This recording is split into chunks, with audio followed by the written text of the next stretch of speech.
고린도전서는 고린도 교회가 바울에게 질문한 것에 대해서 답변을 주기 위해서 기록된 서신입니다. 그리고 그 질문들은 대부분 고린도 교회가 안고 있는 문제들에 대한 질문들이었습니다. 그 많은 고린도 교회가 안고 있는 이 문제들 가운데 바울은 제일 먼저 다루고 있는 문제는 교회의 분열과 분쟁이었습니다. 이것을 잘 소개하고 있는 것이 1장 11절에서 13절 말씀까지입니다. 한번 읽어볼까요? 우리 1장 11절에서 13절 말씀까지입니다. 우리 같이 한번 읽겠습니다. 시작. 내 형제들아, 글로에의 집 편으로 너희에 대한 말이 내게 들리니 곧 너희 가운데 분쟁이 있다는 것이라. 내가 이것을 말하거니와 너희는 각각 이르되 나는 바울에게, 나는 아볼로에게, 나는 게바에게, 나는 그리스도에게 속한 자라 한다는 것이니 그리스도께서 어찌 나뉘었느냐? 바울이 너희를 위하여 십자가에 못 박혔으며 바울의 이름으로 너희가 세례를 받았느냐? 여러분, 이렇게 고린도 교회 안에는 분파, 이런 파당들이 있었습니다. 나는 바울파다, 나는 아볼로파다, 나는 게바파다, 또 나는 그리스도파다. 이렇게 분열이 되어져서 서로 파당을 짓고 서로 다투고 싸우고 있었습니다. 여러분, 이 교회의 분열과 재앙, 이 분쟁은 고린도 교회뿐 아니라 정말 교회의 큰 재앙입니다. 여러분, 교회의 형제와 자매가 파당을 짓고 서로 어르렁거리면서 미워하고 대립하며 싸우는 모습을 한번 상상해 보십시오. 어떻게 이런 모습으로 고린도 안에서 복음 속에 담긴 하나님의 사랑을 전할 수 있겠습니까? 또 그들이 입에서 하는 말들하고 그들이 행하는 행실이 너무 다르면 오히려 세상 사람들이 교회를 위선적인 곳으로 보지 않겠습니까? 여러분, 이렇게 교회의 이 분열과 그리고 이 분쟁은 복음의 큰 걸림돌이었습니다. 바울은 이 문제를 해결하기 위해서 먼저 답변으로 제시한 것이 이 혐오스러운 십자가의 도, 그리고 어리석게 비춰지는 바로 이 십자가의 도인 복음을 제시하고 있는 것을 우리가 앞에서 이미 보았습니다. 그리스도께서 십자가로 어떻게 원수된 것을 패하고 서로 하나가 되고 화해시켜 주셨는지 우리는 면밀히 나누었습니다. 그리고 바울은 이제 그들이 분열되고 파당을 짓고 대립해서 싸우게 만드는 근본 원인, 그 근본 이유가 무엇인지를 오늘 본문을 통하여서 이야기하고 있습니다. 여러분, 무엇이 그들로 하여금 분열하고 분쟁하게 만들었을까요? 그 근본 원인은 무엇입니까? 그것은 바로 타인보다 나를 더 높이려고 하는 마음입니다. 우리는 그것을 교만이라고 말합니다. 바로 우리 안에 뿌리 깊게 자리 잡은 죄의 근원인 이 교만 때문입니다. 자기를 높이고 싶어 하는 마음, 자기를 부풀리고 과시하고 싶어 하는 마음, 그리고 자랑하고 싶어 하는 마음, 바로 이 교만의 마음이 교회를 분열시키고 다투고 분쟁으로 몰아가는 것입니다.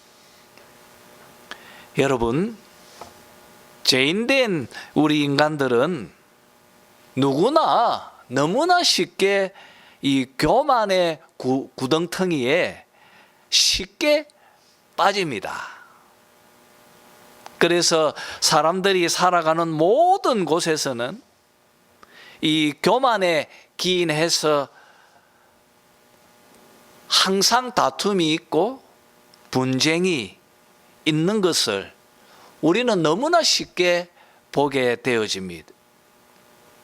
이것은 고린도 교회뿐 아니라 사도 바울과 아주 깊은 친분을 과시하던 마케도니아에 있던 빌립보 교회도 예외가 아니었습니다.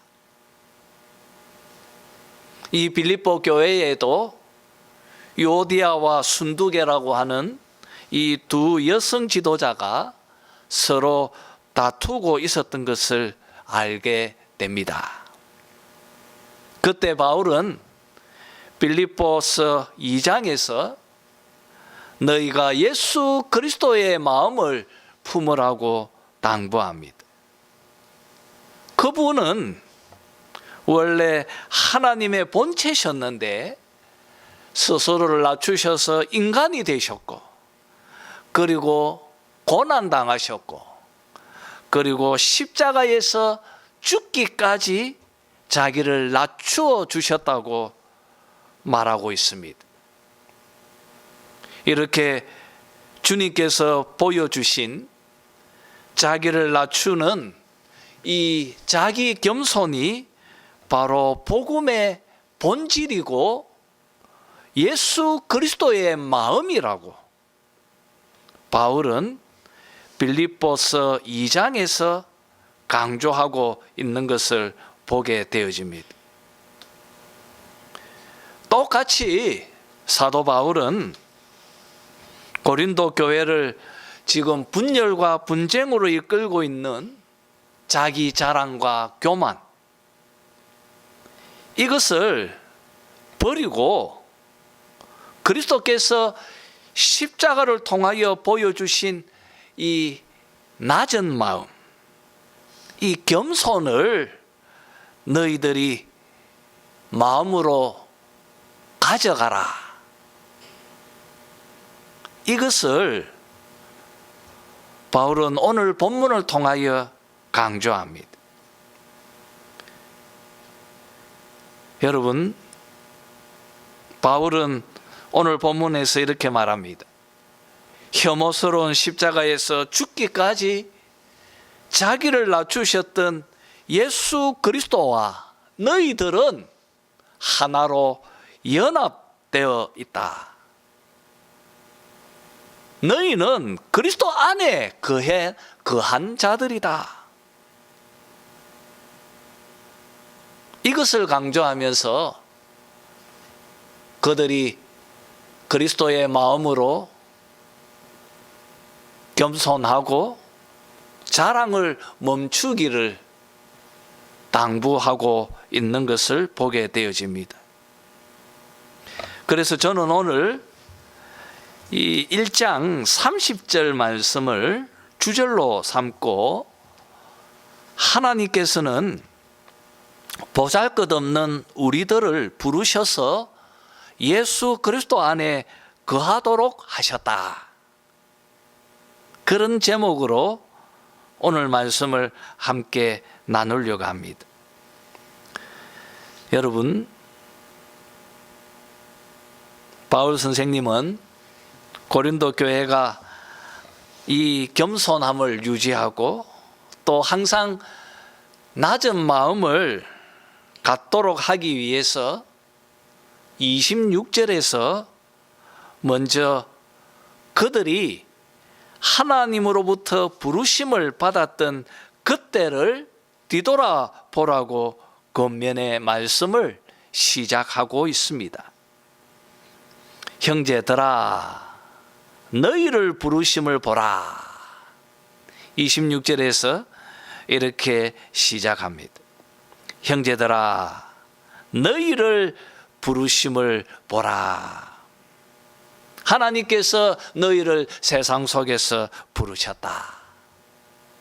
너희 가운데 사회에서 지위를 가진 자들도 있을 것이지만 이런 자들은 소수이고 대부분 너희들은 이 사회에서 보잘것없는 자들이었다.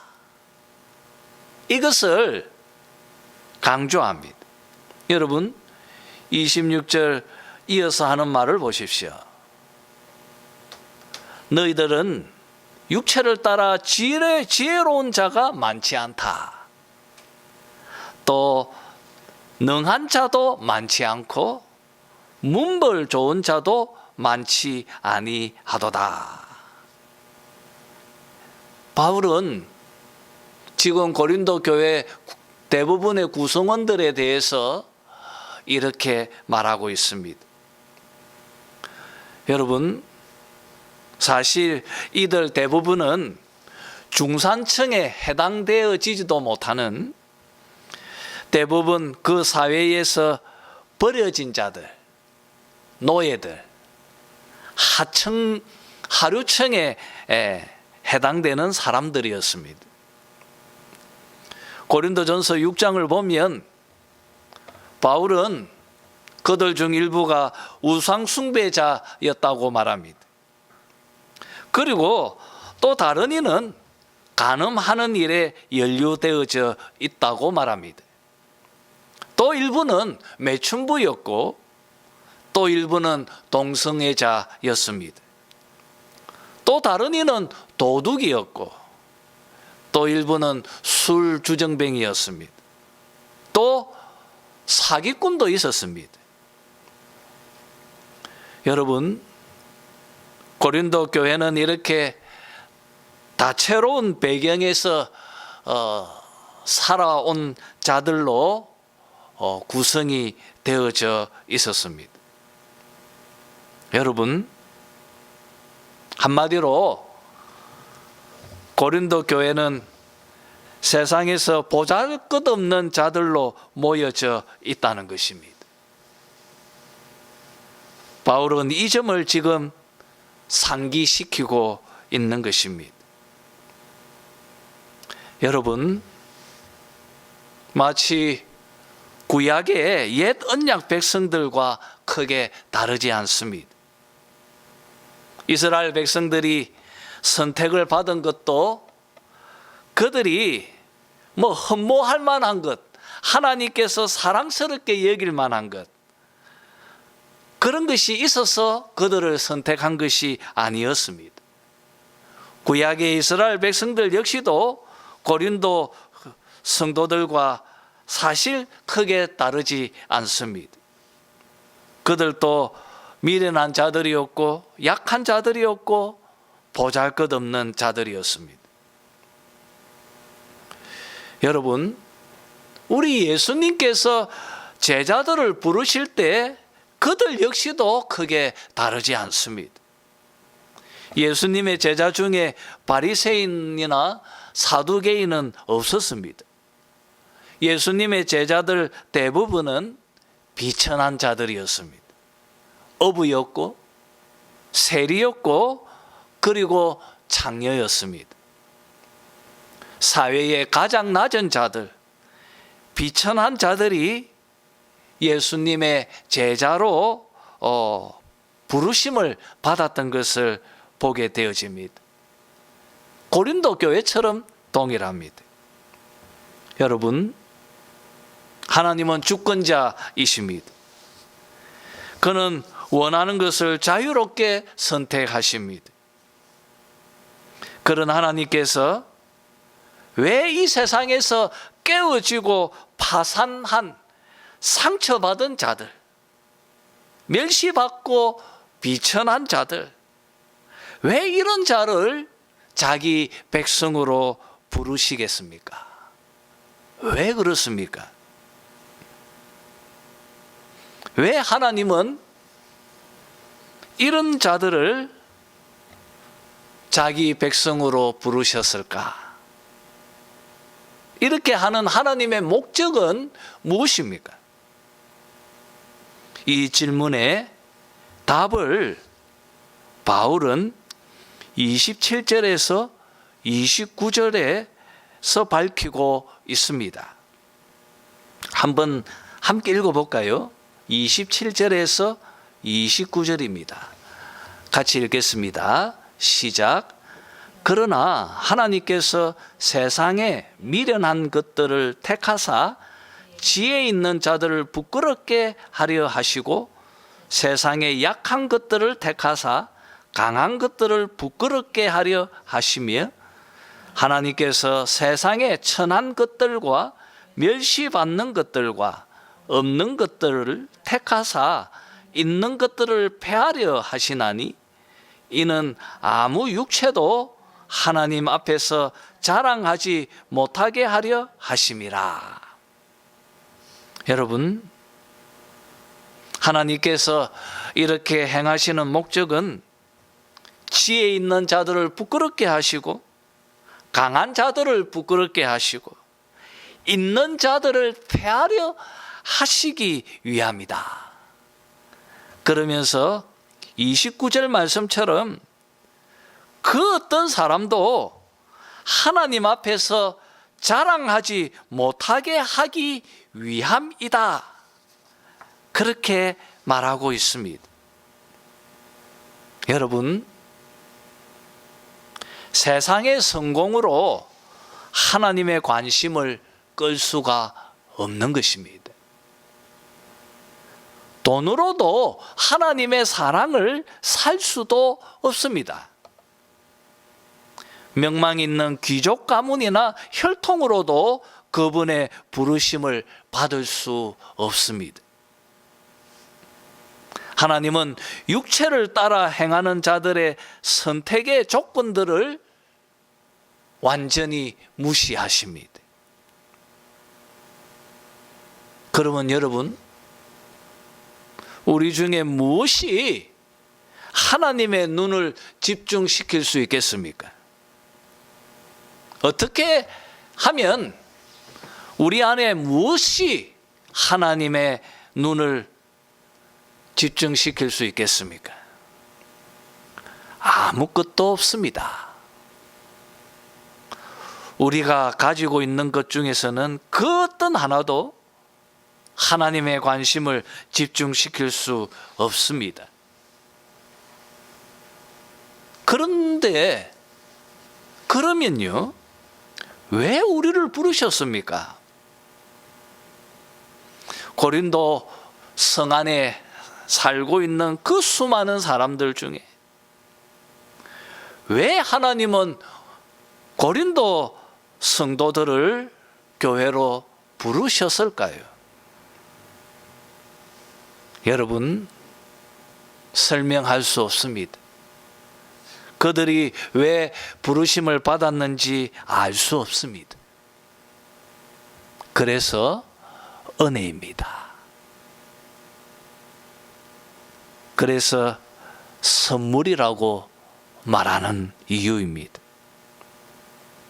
은혜 외에는 설명이 불가능한 것입니다. 그래서 바울은 29절에서 부르심을 받은 자들은 하나님 앞에서 자랑할 것이 없다, 잘라서 말하고 있는 것입니다. 왜 그렇습니까? 은혜로 되어진 것이기 때문입니다.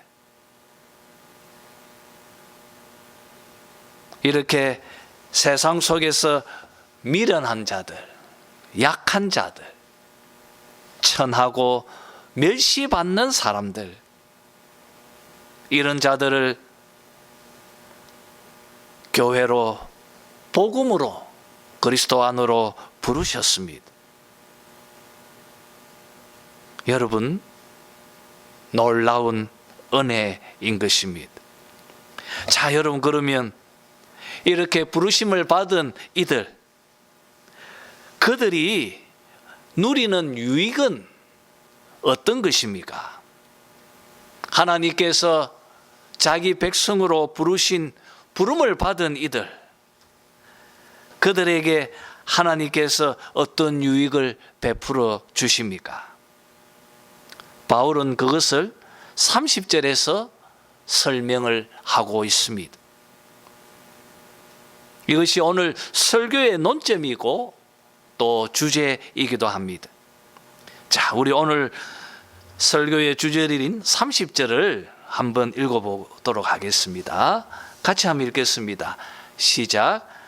너희는 하나님으로부터 나서 그리스도 예수 안에 있고 예수는 하나님으로부터 나와서 우리에게 지혜와 의로움과 거룩함과 구원함이 되셨으니.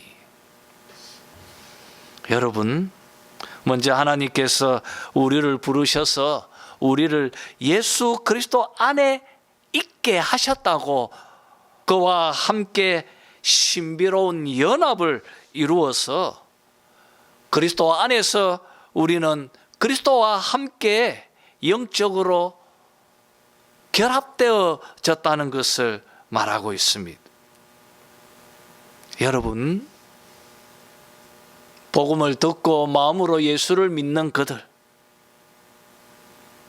우리는 모두가 다 예수 그리스도 안에 있게 되어졌습니다.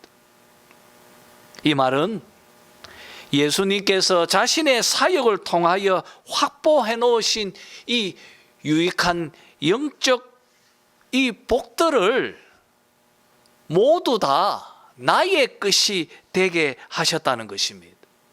우리가 그리스도 안에 있다는 말은 그리스도의 것이 나의 것이 되었다는 의미입니다. 여러분, 얼마나 놀라운 은혜입니까? 또 얼마나 풍요로운 축복입니까? 이것이 복음입니다. 복음이 우리들에게 주는 위로이고 유익들인 것입니다. 자, 그러면 여러분, 우리가 그리스도 안에서 누리는 유익들, 선물들은 어떤 것들이 있습니까?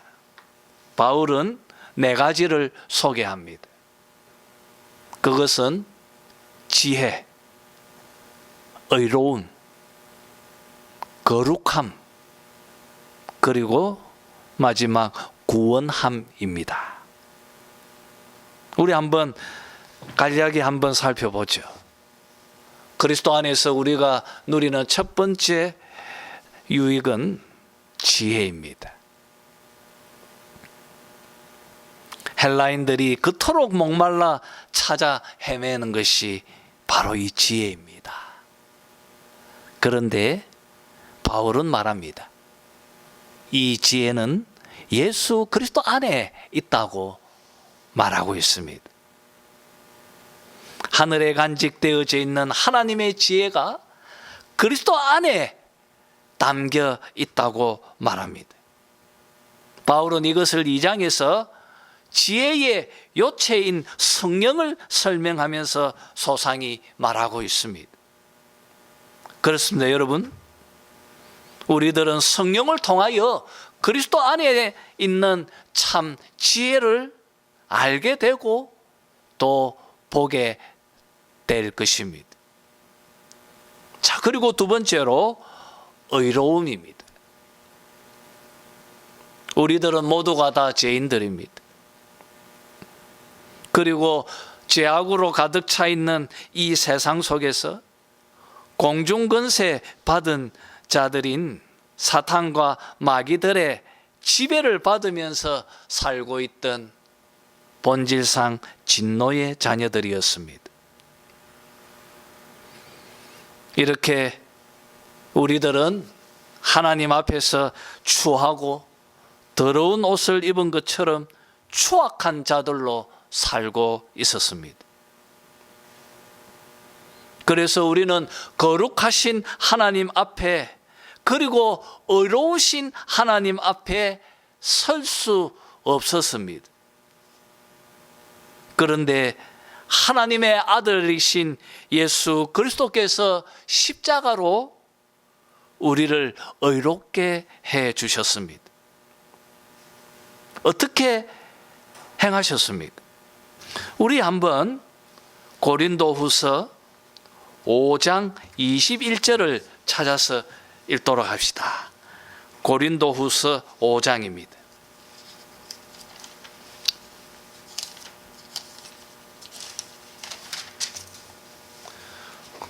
고린도후서 5장 21절을 함께 읽도록 하겠습니다.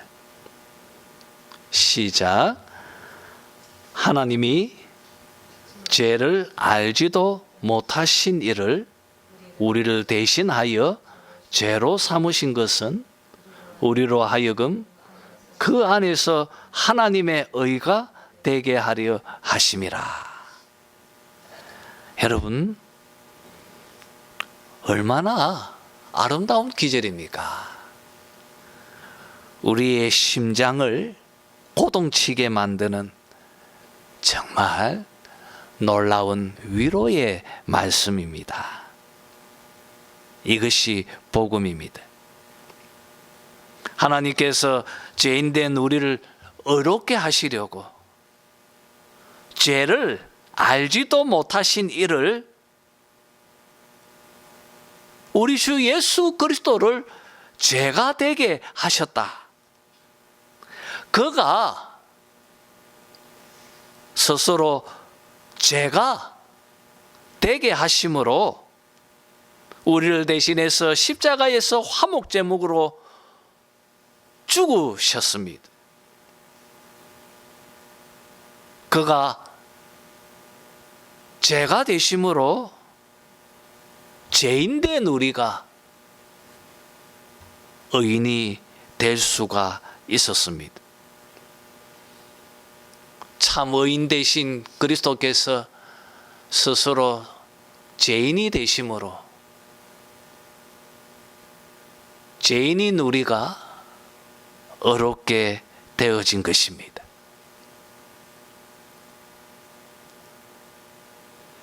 의로우신 그리스도께서 행하신 놀라운 영적 축복입니다. 우리는 이것을 즐거운 교환 혹은 황홀한 막교환이라고 그렇게 말할 수 있을 것입니다. 이제 누구든지 복음을 듣고 믿는 자들은 예수의 옷으로 옷 입고 죄가 덮여지고 가려지고 하나님 앞에 의로운 자로 다시 태어난 것입니다. 그래서 바울이 그리스도 안에 바로 이 의가 있다고 지금 말하고 있는 것입니다. 자, 여러분, 세 번째 무엇이죠? 거룩함입니다. 거룩함. 우리들은 태어나면서 죄 가운데 있었습니다. 그래서 우리 중에는 거룩함이 없습니다. 진흙탕 속의 돼지처럼 죄 속에서 뒹굴면서 살고 있었습니다. 여러분, 그런데 그리스도 안에서 하나님께서 우리를 세상과 죄로부터 구별되어진 거룩한 사람으로 보신다고 오늘 말하고 있습니다. 우리 에베소서 4장을 한번 찾아서 읽어보도록 하겠습니다. 에베소서 4장 17절에서 24절 말씀까지입니다.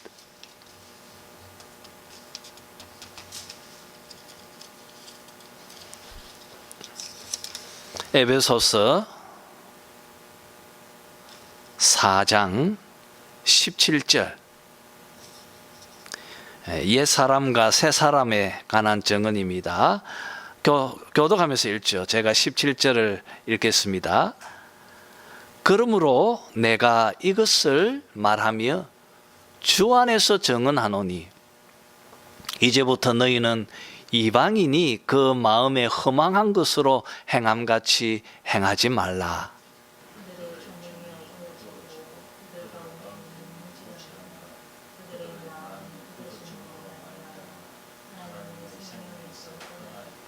그들이 감각 없는 자가 되어 자신을 방탕에 방임하여 모든 더러운 것을 욕심으로 행하되 진리가 예수 안에 있는 것 같이 너희가 참으로 그에게서 듣고 또한 그 안에서 가르침을 받았을진대.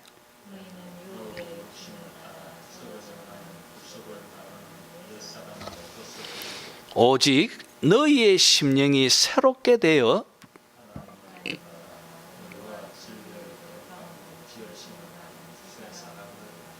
아멘. 예. 여러분, 오늘 바울의 증언처럼 우리들은 모두가 다 유혹의 욕심을 따라 썩어져가는 구습을 따르는 옛 사람으로 살고 있었습니다. 옛 사람은 너무나 비참한 존재였었고 허망한 자들이었습니다. 이런 우리가 복음을 듣고 예수 그리스도의 이 복음을 믿음으로 성령으로 말미암아 심령이 새롭게 되어서 새 사람으로 다시 태어났다고 말하고 있습니다. 이렇게 여러분, 그리스도 안에서 우리는 새 사람으로 거룩한 존재로 다시 태어났습니다. 그래서 옛 사람과는 다르게 새 사람인 우리는 죄와 싸우고 죄를 미워하고 하나님 말씀에 순종하며 거룩한 삶을 살게 되어졌다고 바울은 증언하고 있습니다. 이것이 바로 복음이 우리에게 주는 위로이고 축복입니다. 바로 이 거룩함이 예수 그리스도 안에 있다고 지금 말하고 있습니다. 자, 그리고 마지막으로 구원함입니다. 구원함. 이 말을 우리는 속죄 혹은 구속함이라고 말할 수 있습니다. 구속함 혹은 속량함, 그렇게 말할 수 있습니다. 여러분, 속량이라고 하는 말은 누군가를 되찾기 위해 값을 지불하는 것을 의미합니다. 자, 우리 또 베드로전서 1장 18절 19절을 읽어봅시다. 오늘 이렇게 찾는 구절들은 너무나 위로가 가득한 말씀입니다. 한번 찾아서 읽었으면 합니다. 베드로전서 1장입니다. 베드로전서 1장 18절 19절 우리가 두 절만 읽었으면 합니다.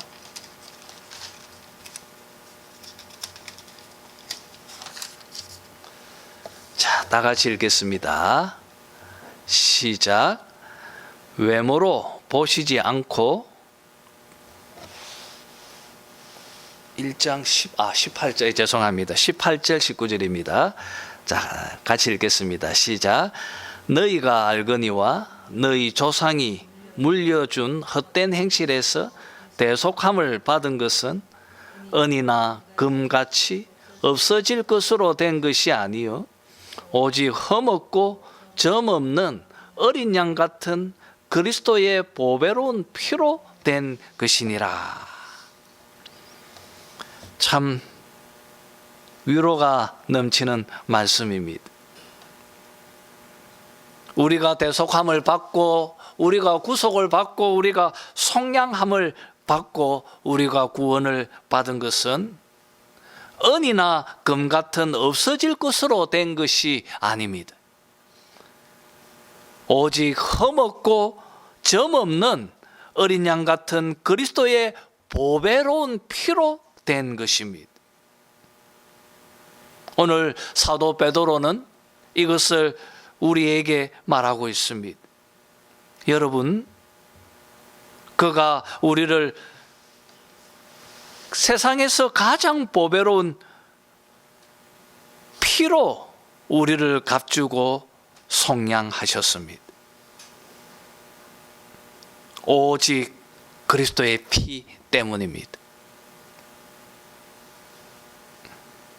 바울은 이 구원이, 이 구속이 예수 그리스도 안에 있다고 말하고 있습니다. 사실 지구촌의 대부분의 종교들은 인간의 행위와 노력에 기초해서 구원을 설명합니다. 그런데 오직 기독교만이 은혜에 기초해서 구원을 소개하고 있습니다. 그 이유는 구원이 바로 예수 그리스도 안에 있기 때문입니다. 여러분 한번 생각해 보십시오. 30절에서 소개하고 있는 이 그리스도 안에서 누리는 이 영적 복들을, 이 영적 유익들을 우리가 받아 누릴 만한 자격이 있는 자들입니까? 그렇지 않지 않습니까? 우리가 그리스도 안에서 이 넘치는 영적 축복들을 누리고 있는 것은 하나님의 은혜 때문입니다. 이것을 잊어서는 안 되는 것입니다. 그래서 바울은 오늘 본문 내용의 결론을 우리들에게 31절에서 이렇게 귀결합니다. 기록된 바 자랑하는 자는 주 안에서 자랑하라. 함과 같게 하려 함이라. 자랑하는 자는 주 안에서 자랑하라. 이 말씀은 예레미야 9장 24절 말씀을 인용한 것입니다. 이 말은 모든 영광은 하나님께 돌려드려야 한다는 의미입니다. 여러분, 이 그리스도 안에서 우리가 누리는 이 엄청난 영적 유익들, 여러분, 우리가 자랑한다면 예수 안에서 자랑하는 것이 마땅하지 않겠습니까? 그런데 고린도 교회는 이렇게 중요한 복음의 가르침을 놓쳐버렸습니다. 그들은 교만함에, 이 교만의 늪에 빠져서 자신들이 하나님의 은혜로 예수 안에서 부르심을 받았고, 그리고 이 그리스도 안에서 엄청난 이 영적 축복을 누리고 있다는 것을 잊어버린 것입니다. 그래서 서로 파당을 짓고 서로를 향하여 싸우고 비난하며 복음의 걸림돌이 된 것입니다. 이런 고린도 교회의 분쟁의 모습은 현대를 살아가고 있는 이 땅의 교회들에게 참으로 많은 것을 교훈하고 있습니다. 사랑하는 성도 여러분, 교회 안에 어떤 문제가 발생하면 우리들은 제일 먼저 바울의 가르침처럼 복음으로 돌아가야 합니다. 그리고 복음 안에서 문제의 답을 찾아야 하는 것입니다. 여러분, 1장에서 사도 바울이 고린도 교회에게 답변하고 있는 것처럼 그렇습니다.